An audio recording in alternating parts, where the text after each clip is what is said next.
You know, there's a truth most people will never admit out loud. Sometimes the most painful distance you create is not from strangers, it's from your own family. And if that sentence makes you uncomfortable, good. Because today, we're not here for comfort, we're here for truth. Let me tell you something that might shock you. Empaths, the people who feel the deepest, love the hardest, and give the most, are often the ones who quietly walk away from the very people they were taught to never leave. Not because they are cold, not because they are ungrateful, but because they finally understand something most people never do. Love is not supposed to destroy you. From a young age, empaths are conditioned differently. They are the child who notices tension in the room before anyone speaks, the one who becomes the emotional caretaker even when they are just a kid.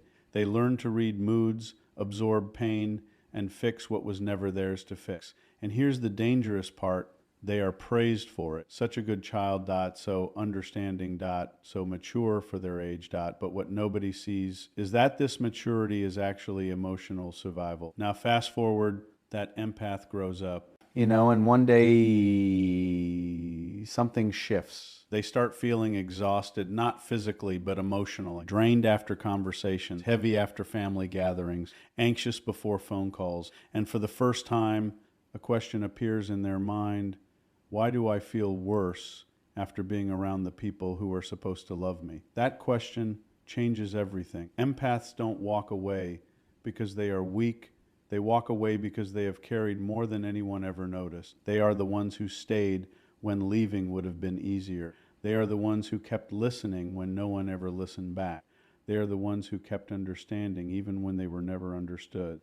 And here's the part that most people miss. Empaths don't break loudly. They don't slam doors. They don't create chaos. They break quietly, slowly, invisibly. Because their entire life they were taught that their role was to hold everything together. So they do.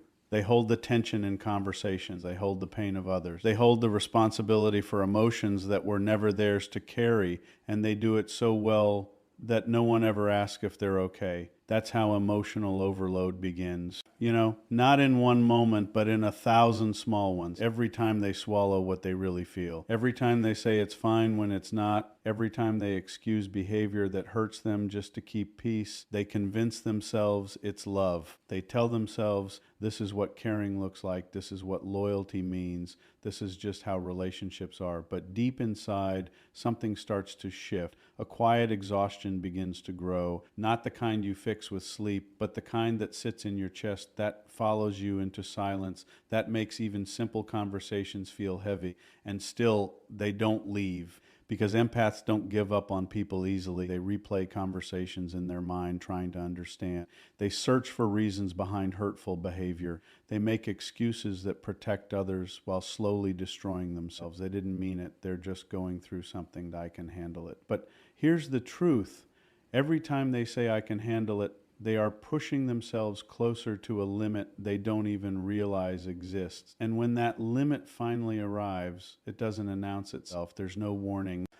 Just a moment, a small, almost invisible moment where something inside them goes quiet. Peaceful quiet. Detached quiet, the kind of quiet where they stop reacting, stop explaining, stop trying. And if you've never experienced this, you won't understand how serious it is. Because when an empath stops trying, it means they've already tried everything. They've had every internal conversation. They've fought every emotional battle. They've cried in places no one ever saw. And now there's nothing left to give. This is emotional overload, not anger, not hatred, just emptiness. And emptiness is dangerous because it doesn't argue, it doesn't beg, it doesn't chase, it just lets go. People often mistake this moment. They think the empath changed suddenly. They think they became distant for no reason. They think, why are you acting like this now? But what they don't realize is this didn't start now. This started months ago, maybe years ago. This is just the moment it became visible. Because empaths don't react at the first sign of pain.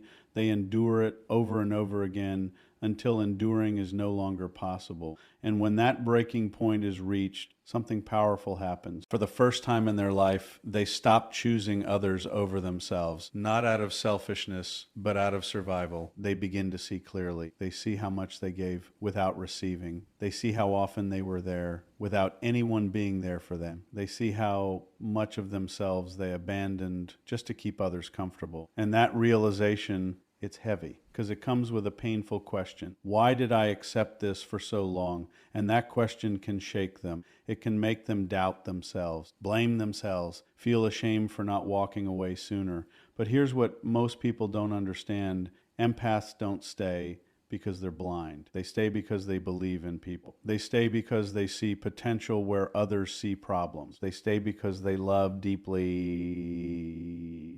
even when it hurts them. So when they finally reach emotional overload, it's not because they didn't try hard enough. It's because they tried too hard for too long. And now their mind and body are forcing a decision they avoided for years. Distance, not loud, not dramatic, just distance. They stop engaging in the same way. They stop explaining themselves over and over. But, they stop chasing connections that only existed because of their effort. And suddenly, people notice. Suddenly, the same people who ignored their pain start questioning their absence. Why are you so distant? You've changed, Daud. You're not the same person anymore. And they're right. They're not the same. Because the version of them that kept tolerating everything no longer exists. That version was built on overgiving, overthinking, and overfeeling without boundaries. And it couldn't survive. So it didn't. What replaced it is someone quieter, more aware, more protective of their energy. Someone who understands that constantly pouring into others while running empty is not kindness, it's self-neglect. And that realization changes everything. Because once an empath understands that their exhaustion is not normal, that their constant emotional weight is not something they were meant to carry, they can't go back to pretending. They can't unsee what they now feel so clearly. And that's why they walk away. Not because they are weak, but because staying would require them to keep breaking themselves in silence. And they've already done that for far too long. Family is supposed to feel like safety. But for many empaths, it feels like pressure wrapped in love. And that contradiction is where the confusion begins. Because when the people who are supposed to protect you are the same ones who drain you, your mind doesn't know what to believe. You're told this is your family. You're told they love you. You're told you should be grateful. So you try to ignore what you feel, but your body never lies. It tightens when certain names appear on your phone. It becomes restless before gatherings. It feels heavy after conversations that looked normal on the outside but felt suffocating on the inside. And you don't understand why. Because nothing obviously wrong is happening. No one is screaming. No one is hitting you. No one is openly rejecting you. But something feels off, and that something is emotional inconsistency. It's the kind of behavior that confuses your nervous system. One moment you're appreciated, the next moment you're criticized, one day you're included, the next day you're made to feel like you don't belong. Love comes, but it comes with conditions. Respect exists, but only when you behave the way they expect. And slowly,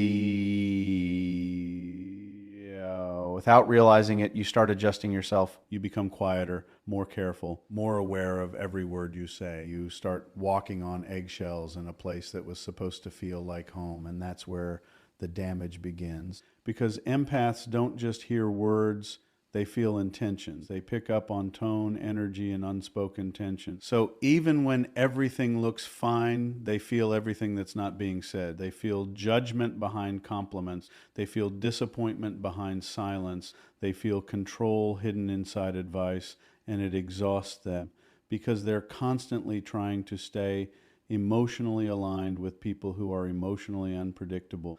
And the human mind cannot relax in unpredictability. It stays alert. It stays guarded. It stays in survival mode. That's why empaths feel drained after being around certain family members, not because they don't care, but because their system never gets to rest. They are always scanning, always adjusting, always trying to keep the emotional balance. And here's the hardest part to accept. This doesn't feel like abuse. It feels like normal because it's what they grew up in. So they normalize it. They say, That's just how they are. They don't mean it like that. I'm probably overthinking, but over time, the cost of that normalization becomes clear. They start losing themselves. Their opinions become filtered. Their emotions become suppressed. Their authenticity becomes conditional. They become who they need to be instead of who they truly are. And the scariest part is they don't even notice it happening until one day something small triggers something deep, a comment, a look, a familiar pattern repeating again, and suddenly they feel it all at once. The years of holding back, the years of adjusting, the years of pretending everything is okay. And in that moment, a realization hits them hard. This doesn't feel like love, not because there's no love, but because the love comes with a cost that requires them to silence themselves, shrink themselves, doubt themselves. And real love was never supposed to feel like that. That realization is uncomfortable because it challenges everything they've been taught. It forces them to question people they were told to never question. It makes them feel disloyal even for thinking about it. And that guilt is powerful. It pulls them back into the same cycle. Maybe I'm being too sensitive, Maybe I should just try harder. They're still my family, so they stay. They keep showing up, keep giving, keep trying to make it work. But something has changed now. They've seen the pattern. And once you see it, you can't unsee it. Now every interaction feels heavier. Every inconsistency feels clearer. Every moment of discomfort becomes harder to ignore. And their inner voice, the one they've been silencing for years, starts getting louder, telling them this is not safe, this is not healthy, this is not how you deserve to feel. And for the first time, they start listening, not to what they were told, but to what they feel. And what they feel is misalignment. A deep, undeniable sense that something is wrong, even if it looks right on the surface. That's when the shift begins. They stop seeking approval in the same way. They stop explaining themselves endlessly. They stop sacrificing their peace just to maintain connection. And that shift changes how others respond to them, because people who benefited from their silence now feel their distance. People who were comfortable with their overgiving now feel their boundaries. And suddenly, the empath becomes the problem. You've changed, you're too sensitive, you're overreacting. But what's really happening is this. They are no longer tolerating what they used to survive. And that makes people uncomfortable, because when you stop accepting emotional inconsistency, you expose it without saying a word. And not everyone is ready to face that. So they push back, they guilt you, they question you. They make you feel like you're the one breaking the bond. But deep down, you know the truth. The bond was never stable to begin with. It only felt stable because you were the one holding it together. Mm-hmm. And now that you've stopped, everything reveals itself. That's the moment empaths begin to understand something most people never fully grasp. Love without emotional safety is not enough, because without safety, there is no trust. Without trust, there is no peace. Without peace, there is no real connection. And empaths, more than anyone, need that connection to feel real, not forced, not conditional, not one-sided, real, and when they realize they're not getting that, they stop chasing what was never truly there, not out of anger, but out of awareness. Choosing distance is one of the most misunderstood decisions an empath will ever make, because from the outside, it looks like rejection, but from the inside, it feels like survival. It doesn't start with strength. It starts with exhaustion, a deep, quiet exhaustion that no one else can see, because it was built behind smiles, patience, and endless understanding. Empaths don't wake up one day and decide to walk away. They arrive at that decision after years of staying when they should have left, after countless moments of choosing peace for others while losing it within themselves. They remember every time they ignored their own discomfort just to avoid conflict, every time they explained themselves hoping to finally be understood, every time they gave more, thinking maybe this time it would be enough, but it never is. Because when you are the one always adjusting, the relationship only works as long as you keep shrinking. And one day, something inside refuses to shrink any further. Not loudly, not dramatically, just firmly. A line is drawn not in anger, but in clarity, and that clarity is terrifying because it forces a truth they've been avoiding for years. I cannot keep doing this to myself. That sentence alone carries weight. It carries guilt because they were taught that putting themselves first is selfish. It carries fear because distance means change and change means uncertainty. It carries grief because even unhealthy connections still hold emotional history. So when an empath chooses distance, they are not just stepping away from people, they are stepping away from a version of themselves. The version that tolerated everything, the version that overgave without limits, the version that believed love meant sacrifice at any cost. Letting go of that version feels like losing a part of who they are. And that's why this decision hurts so deeply. Because it's not clean. It's not simple. It's not freeing at first. It feels heavy. It feels confusing. It feels like standing in the middle of two worlds, one that drained them and one they're not fully used to yet. And in that space, the guilt gets louder. Maybe I'm being too harsh. Maybe I should go back and try again. Maybe I didn't do enough. That inner voice doesn't disappear overnight because empaths are wired to consider others even at their own expense. So even as they create distance, they feel the pull to return. They think about the good moments. They remember the times things felt okay. They question if they're making the right decision. And this is where most people break. They go back, not because things changed, but because the discomfort of distance feels unfamiliar. But the ones who keep going, the ones who stay in that uncomfortable space, begin to notice something slowly shifting. It's subtle at first, a moment of quiet that feels peaceful instead of empty, a conversation where they don't feel drained afterward, a day where they don't feel responsible for someone else's emotions. And it surprises them because for so long, they thought carrying everything was normal. Now, for the first time, they feel what it's like to not carry what was never theirs, and that feeling becomes clarity. They begin to understand that what they thought was love was often obligation. That, what they thought was connection was often dependency. What they thought was loyalty was often self-abandonment. And once that awareness settles in, everything changes because now going back doesn't feel like comfort anymore.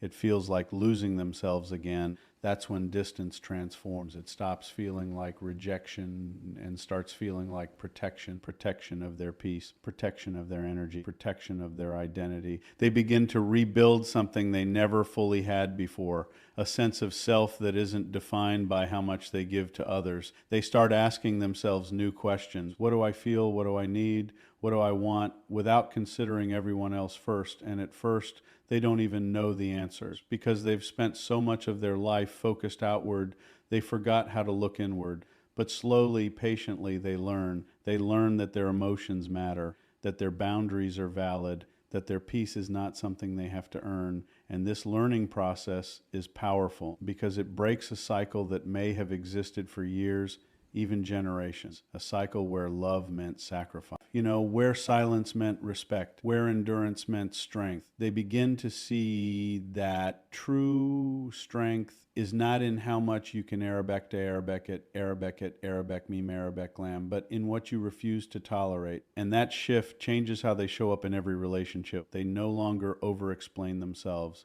They no longer chase validation. They no longer stay where they feel unseen. Not because they stopped caring, but because they started caring about themselves too.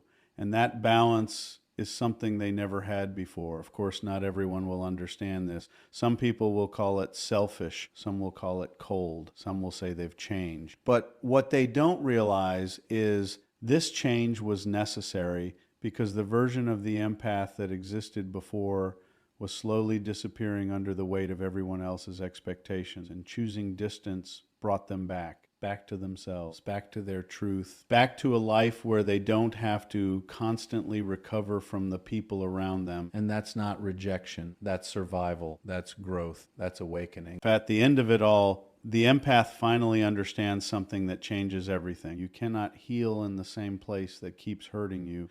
And once that truth becomes real, distance is no longer a choice. It becomes the only way forward.